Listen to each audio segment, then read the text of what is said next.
Thank you, Pat, for that introduction. And pretty amazing. Pretty amazing. It was just back in January when we were together at the White House with Senator Brown and Senator Portman announcing this historic investment.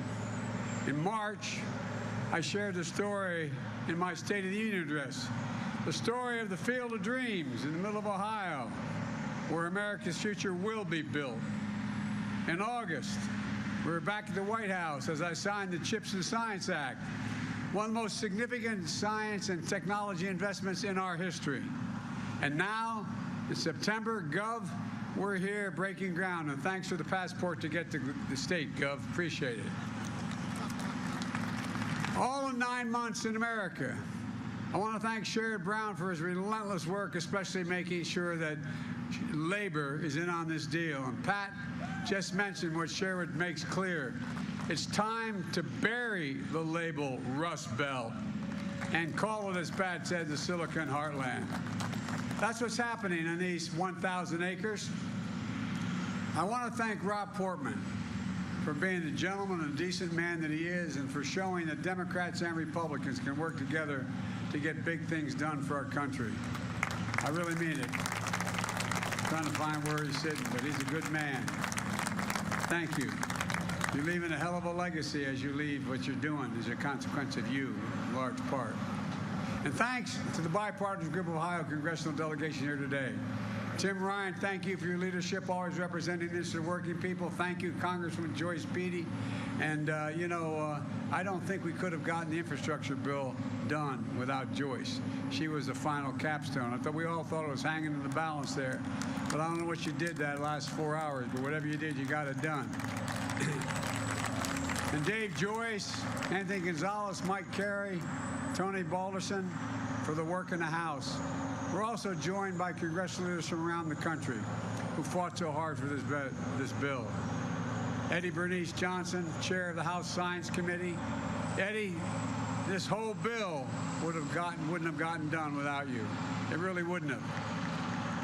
We're also joined by Congressman Ro Khanna.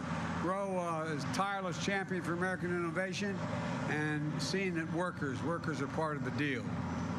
While she couldn't be here, Maria Cantwell also deserves a lot of credit. She's chair of the Senate Commerce Committee from the state of Washington. Maria was tireless in getting this bill through the Senate. And again, Mike, I want to thank you for your work on this project as well. And I especially want to thank the labor leaders here. My dear friend Lonnie Stevens of the IBW, Tim Berger, the president of AFL-CIO, Brent Booker, treasurer of the National Building Trades, Mike Kinsley, president of Ohio Building Trades.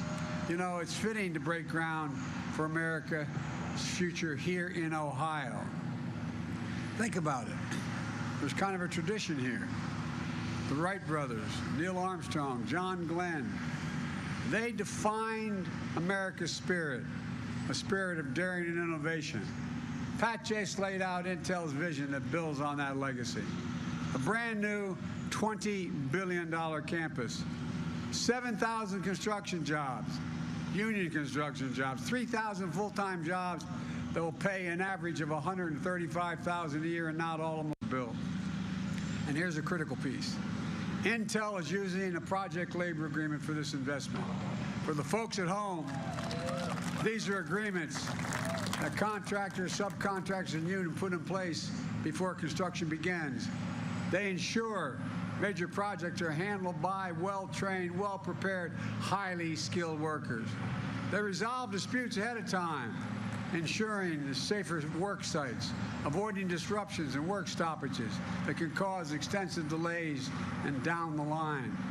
These agreements make sure construction is top-notch and projects are on time, on task, and on budget. Back in February, I signed an executive order to make sure federal construction projects use these project labor agreements. It's a big deal that Intel is using one here, and I thank them for that. And Intel is going to build a workforce of the future right here in Ohio. As you already heard, Intel committed $50 million to partner with community colleges and universities like Ohio State University, including Central State University, the only historically black university in Ohio, to build a pipeline for students in the semiconductor industry. The director of National Science Foundation is here, Dr. Ponch. He's here, and IF and Intel are going to invest $50 million each to support these kinds of partnerships. Folks, at home, you may be wondering, why is this such a big deal for manufacturing? Something so small in size as a fingerprint, as a semiconductor. Well, semiconductors are small computers that power everyday lives: smartphones, cars, washing machines, hospital equipment, internet, electric grid, and so much more, including our national security. And here's the deal. America invented this chip. America invented it. It powered NASA's moon mission. Federal investment helped bring down the cost of making these chips, creating a market and an entire industry. As a result, over 30 years ago, America had more than 30% of the global chip production. Then something happened. American manufacturing, the backbone of our economy, got hollowed out. Companies moved jobs overseas, especially from the industrial Midwest. And as a result, today we're down to producing barely 10% of the world's chips, despite leading in chip research and design. And as we saw during the pandemic, when factories that make these chips shut down, the global economy comes to a halt, driving up costs for families and everyone, not just here, but around the world.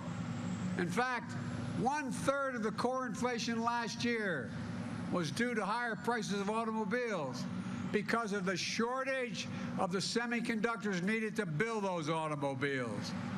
Folks, we need to make these chips right here in America to bring down everyday costs and create good jobs. Don't take my word for it. You heard Pat. Listen to the business leaders across this country. They're making decisions right now about where to invest and produce these chips.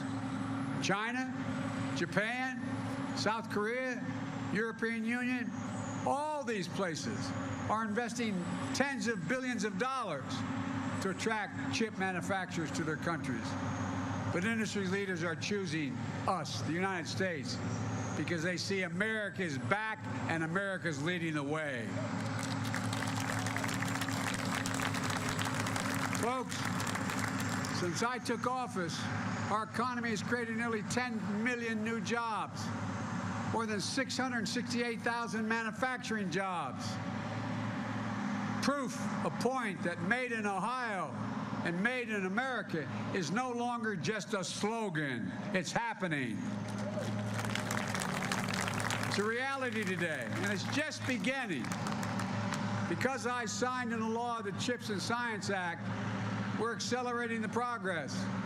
This new law makes historic investments for companies to build advanced manufacturing facilities here in America. Since I signed the CHIPS and Science Act, it's already started happening. The American company Micron announced it's going to invest $40 billion in the next 10 years to build factories, special chips called memory chips that store information on your smartphones. That's going to create 40,000 good-paying jobs and increase America's share of the memory chip market 500%. Two other companies, Global Foundries and Qualcomm, announced a $4 billion partnership to produce chips in America that would otherwise have been made overseas. Qualcomm is one of the world's largest designers of chips and planning to boost production by up to 50% over the next 5 years. Today, in North Carolina, Wolfspeed is investing $5 billion to make chip devices for electric vehicles that are going to create 1,800 good-paying jobs over 5 years. Folks, the future of the chip industry is going to be made in America. Made in America.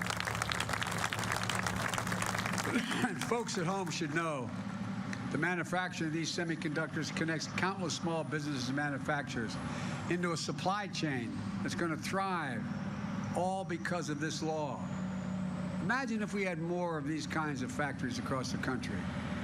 This law makes that a reality. It matters. All of this is in our economic interest, and it's in our national security interest as well. Earlier this year, I went to Lockheed's factory in Alabama. They're making the Javelin missile that we're supplying to Ukraine to defend itself against Putin's unprovoked war.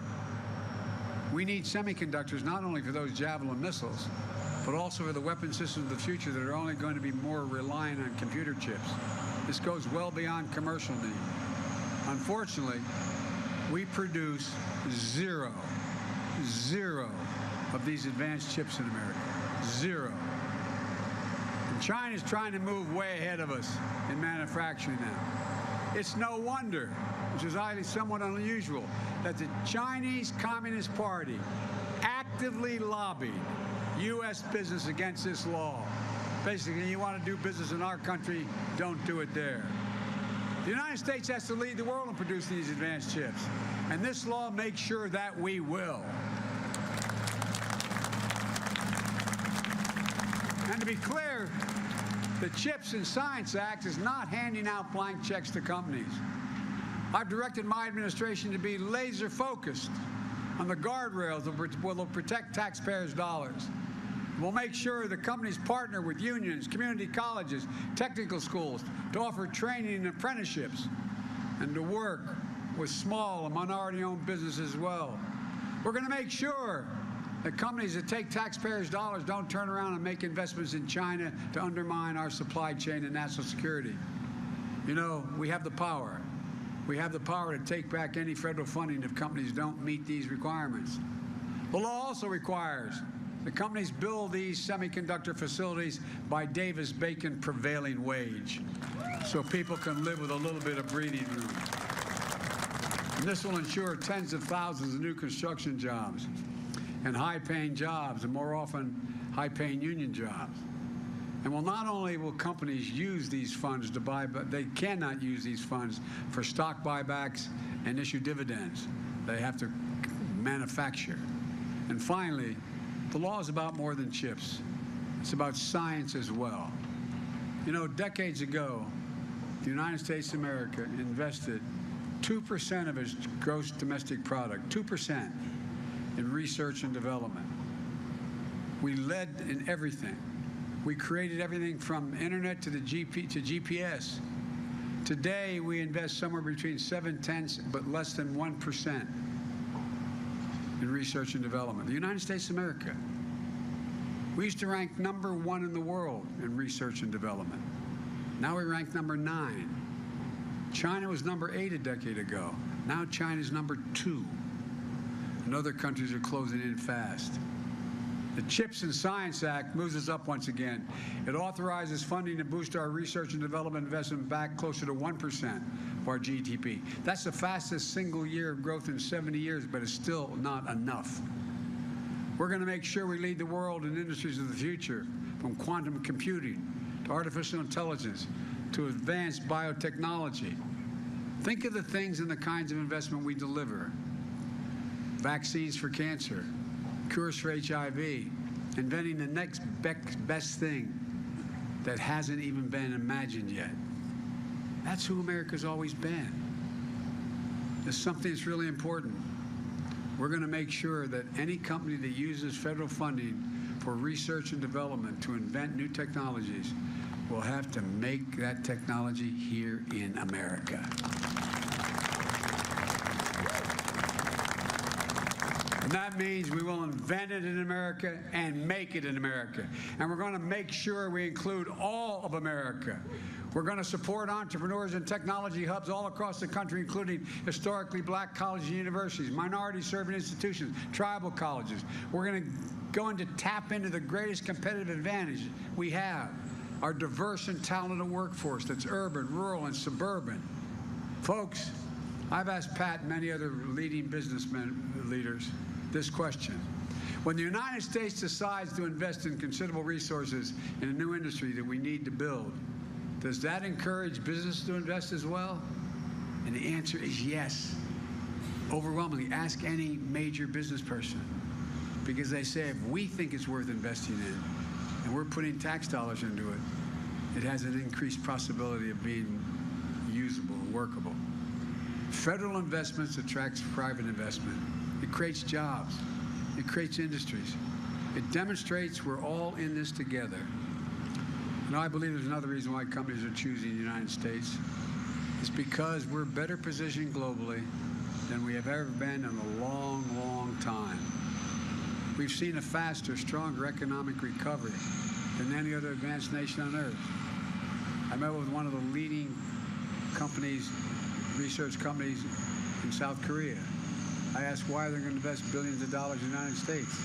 He said, because you're the most secure nation in the world. We know if we invest, it will be secure. And secondly, this surprised me, you have the best workforce in the world. Folks, and we have the best universities in the world. Dynamic venture capitalist system, a rule of law that protects international property. And thanks to the infrastructure law that I signed with the help of many of the members who are here today, that means better roads, bridges, ports, airports, clean water, high-speed internet. Let me close with this. This is about our economic security. It's about our national security. It's about good paying union jobs you can raise a family on, as my dad was saying, have a little bit of breathing room. Jobs now. Jobs for the future. Jobs now. Jobs for the future. Jobs now. Jobs for the future. Jobs now. Jobs for the future. Jobs now. Jobs for the future. You're going to make that all cement. You're going to use that as basis to build on, because you need security, you need stability for what you have on top, and you're going to build up stories beyond. I mean, this is incredible. Making a tiny computer chip the size of a fingertip. They're showing what we've always believed. And I want to emphasize this, and I'll get out of your hair. And I mean this. You've heard me say this for a long time. There is nothing, I mean this from the bottom of my heart, there is nothing, not a single thing beyond our capacity as a nation if we do it together as the United States of America. And that's what we're going to do. This is an inflection point in everything. We're going to look back on this period 20 years from now and say, that's when it began to change. God bless you all, and may God protect our troops. Thank you, thank you, thank you. And Pat, thank you.